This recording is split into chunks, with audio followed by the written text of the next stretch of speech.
Ad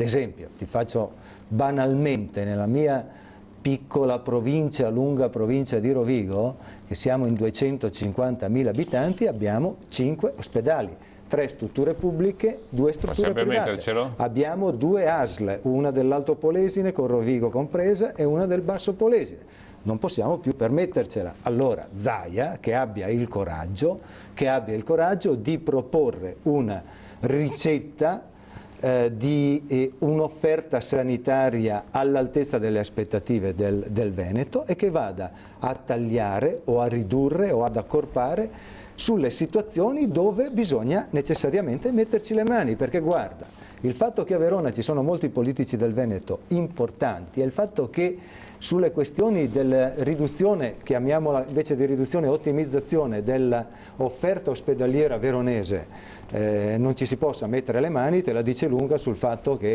in moltissimi casi non è più una questione di offerta sanitaria ma è una questione di peso specifico politico. Telefonata, buonasera. Buonasera. Prego. Avete toccato tanti tasti di quello che sta succedendo oggi in Italia, una cosa bella. Avete toccato un tasto degli ospedali.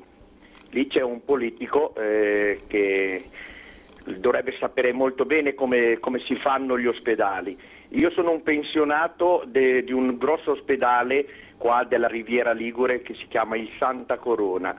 Era un fiore all'occhiello. C'erano i più abili professori che io le posso dire, lavoravo in radiologia ed ero a contatto con loro e vivevo molto bene tutto quello che facevano tutti i reparti.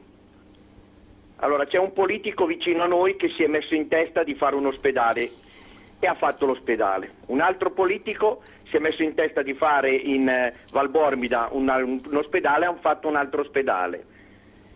E il gruppo dirigenziale che avevamo qua noi del nostro grosso ospedale sono andati a finire in regione e si sono mangiati tutto quello che dobbiamo fare.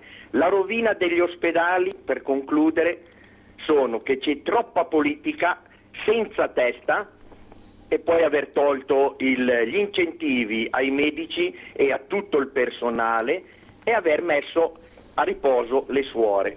Quando c'erano quelle funzionava tutto. Grazie mille, ci chiamano dalla Liguria.